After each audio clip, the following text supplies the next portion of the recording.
ॐ स्थापकाय च धर्मस्य सर्वधर्मस्वरूपिणे अवतारवरिष्ठाय রামকৃষ্ণায় তে নমঃ।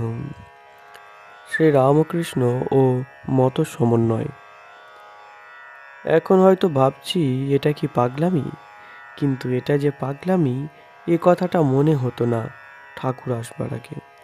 শ্রী রামকৃষ্ণর আসার আগে সাধারণের মধ্যে উদারভাবের এত প্রসার জগৎ আর দেখেনি। যেখানে কিছুটা উদারভাবের কথা থাকত সেখানেও সে উদারতা অবাধ নয়, অর্থাৎ সেখানেও একটুখানি খোঁজ, একটুখানি সন্দেহ থেকে যেত। শিবমহিমম স্তোত্রে আছে, রুচিনম বৈচিত্রাদ্দি কুটিলানাপথোজ্জুষাম নৃণামেক গম্যস্ত্বামসি পয়সামার্ণব ইব।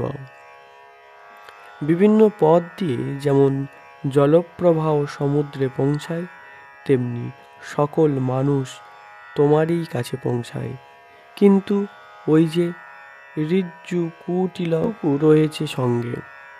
আমারটা কুটিল, তোমারটা জটিল, এ কেউ বলবে না।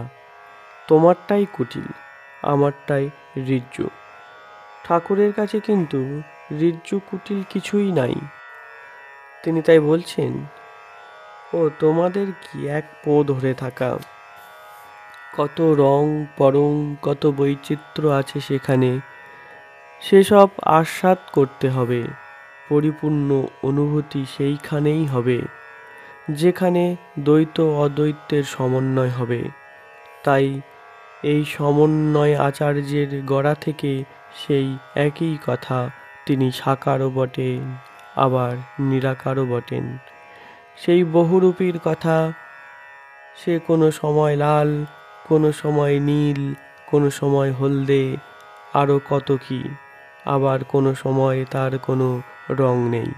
এই সবগুলি ধরলে তবে বহুরূপীকে ধরা যায়, তা না হলে দৃষ্টি হয় আংশিক, পরিচ্ছিন্ন। আর এই পরিচ্ছিন্ন বুদ্ধি নিয়ে যদি আমরা অপরিচ্ছিন্ন তত্ত্বকে বুঝতে চাই, তাহলে পরিণাম যা হয় আমাদের তাই হয়েছে। তাই সেই পরিচ্ছিন্ন তত্ত্বকে জানতে গেলে আমাদের দৃষ্টিকে করতে হবে উদার। অপরের ভাব যদি আমরা বুঝতে না পারি, তো আমাদের নিজেদের এই কথা বোঝাতে হবে যে এ আমাদেরই অপূর্ণতা, তার ভাবের ক্ষুদ্রতা নয়, এ আপোষ নয়, সহ্য করা নয়। স্বামীজি বলেছেন, শুধু সহন নয়, এ হলো গ্রহণ, এ হলো স্বীকার করে নেওয়া যে ভগবানের কোনো ইতি নেই। আমরা যেসব রূপে তাকে বুঝতে পারি তাও তিনি, আবার আমাদের বোঝার অতীত রূপও তিনি। আর এটাই হলো ঠাকুরের শিক্ষার গড়ার কথা, যা প্রথম থেকেই তিনি মাস্টার মহাশয়কে শেখাচ্ছেন এই জন্য যে তিনি চান এই মাস্টার মহাশয় হবেন তাঁর ভাবের পরিবেশক। আজ ঘরে ঘরে তাঁর বাণী প্রচারিত হোক, দূর হয়ে যাক অজ্ঞানের অন্ধ তমির্ষা, জ্বলে উঠুক জ্ঞানের আলো হৃদয়ে হৃদয়ে, প্রভাবিত হোক দিকে দিকে তাঁর কথামৃতের অমৃতময়ী মন্দাকিনী। প্রথম দর্শনের দিন ঠাকুরের সঙ্গে মাস্টারমশায়ের বেশি কথা হয়নি। দ্বিতীয় দর্শনে ঠাকুর মাস্টার মহাশয়কে কয়েকটি প্রশ্ন করলেন। সেই প্রসঙ্গ এখনও চলছে। মাস্টার মহাশয় বললেন যে যারা মাটির প্রতিমা পূজা করেন তাদের বুঝিয়ে দেওয়া উচিত যে মাটির প্রতিমা ভগবান নয়।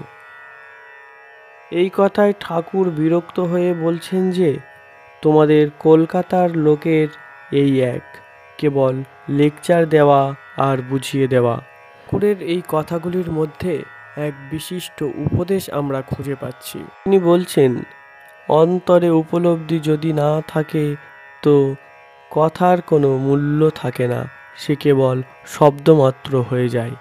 তাই বলছেন, তোমাদের কলকাতার লোকের খালি লেকচার দেওয়া।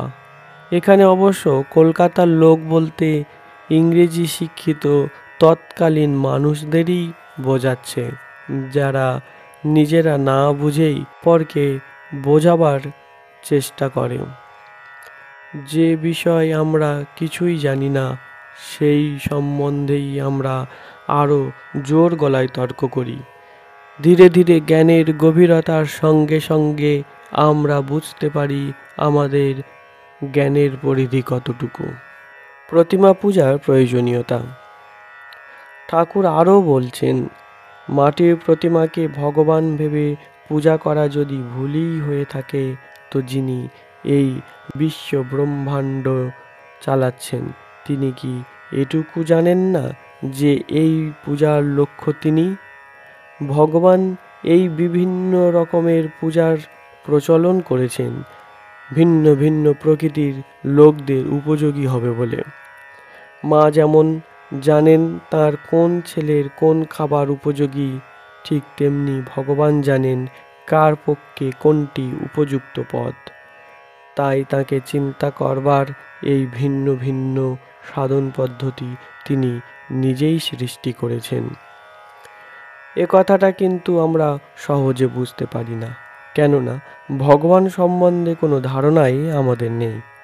বড় বড় দার্শনিক কথা উচ্চারণ করে আমরা আমাদের এই নির্বুদ্ধিতা ঢাকবার জন্য শব্দজালের সৃষ্টি করি, যার ভিতর সার যতটা না থাকে তার থেকে বেশি থাকে ফাঁকা আওয়াজ। কিন্তু ঠাকুরের উপদেশের মধ্যে এমন একটিও কথা নেই যা অস্পষ্ট, যা বোঝা যায় না, যা আমাদের কোনো কাজে লাগে না। একবার ঠাকুরের সঙ্গে কথা বলতে বলতে স্বামীজি বললেন অন্ধবিশ্বাস কথাটা। ঠাকুর সঙ্গে সঙ্গে বললেন, হ্যাঁ রে, বিশ্বাস আবার দু রকমের আছে নাকি? কতগুলো চোগালা আর কতগুলো অন্ধ। স্বামীজি বিপদে পড়লেন। ঠাকুর আরও বললেন, হয় বল বিশ্বাস, নয় বল জ্ঞান। স্বামীজি তাঁর প্রখর বুদ্ধি সত্ত্বেও ঠাকুরের কাছে পরাজয় স্বীকার করলেন। ঈশ্বর বাক্য মনের অতীত। ঈশ্বরের স্বরূপ বোঝাতে ঠিক সেই রকম আমরা বলি তিনি চৈতন্য স্বরূপ, সচ্চিদানন্দ স্বরূপ। কত কি গালভরা শব্দ। যদি কেউ প্রশ্ন করে সচ্চিদানন্দ বলতে কি বোঝো, তখন বড় জোর বলতে পারি সৎ চিৎ আনন্দ। কিন্তু তখনও যদি কেউ প্রশ্ন করেন সৎ চিৎ আনন্দ মানেটা কি, তখন আর এগোনো যায় না।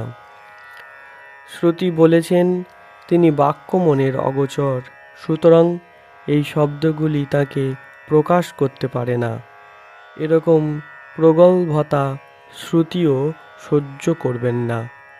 বাক্য মনের অগোচর যিনি, তাকে যে নামেই দিই, তাতে কি তাকে প্রকাশ করা যায়? যায় না। এই কথাটাই আমরা কিছুতেই বুঝতে পারি না। আর যত বুঝতে পারি না তত বেশি তর্ক বিচার করি। হয়তো বললাম সৎ মানে চিরস্থায়ী, কিন্তু চিরস্থায়ী কোনো জিনিস কি আমরা দেখেছি? দেখিনি। যা আমরা কখনো দেখিনি তার অস্তিত্ব সম্বন্ধে কি করে আমাদের ধারণা হবে?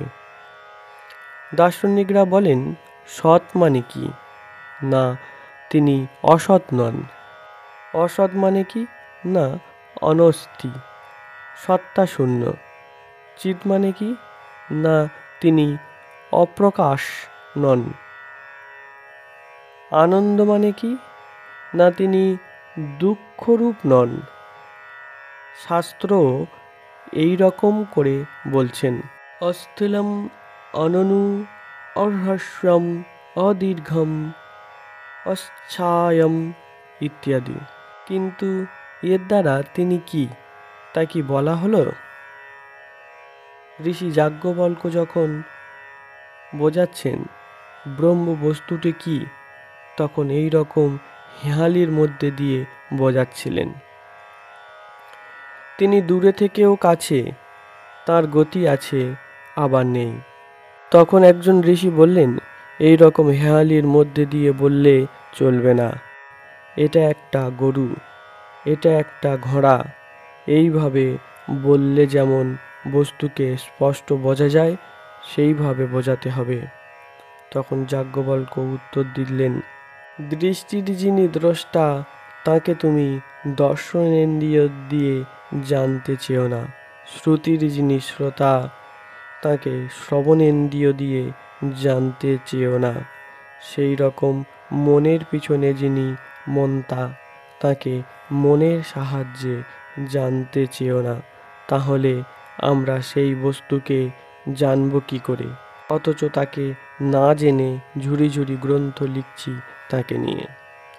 বিদ্যাসাগর মহাশয় মহাপণ্ডিত হলেও ভগবান সম্বন্ধে কোনো কথাই বলতেন না। কেউ কেউ প্রশ্ন করেছেন, আপনি এত বিদ্যা অর্জন করেছেন কিন্তু ভগবান সম্বন্ধে কোনো জায়গায় কিছু বলেন না কেন?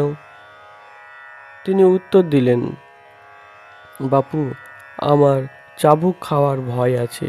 অর্থাৎ যে বস্তু নিজে বুঝি না সেই বস্তু সম্বন্ধে বলতে গেলে চাবুক খেতে হবে।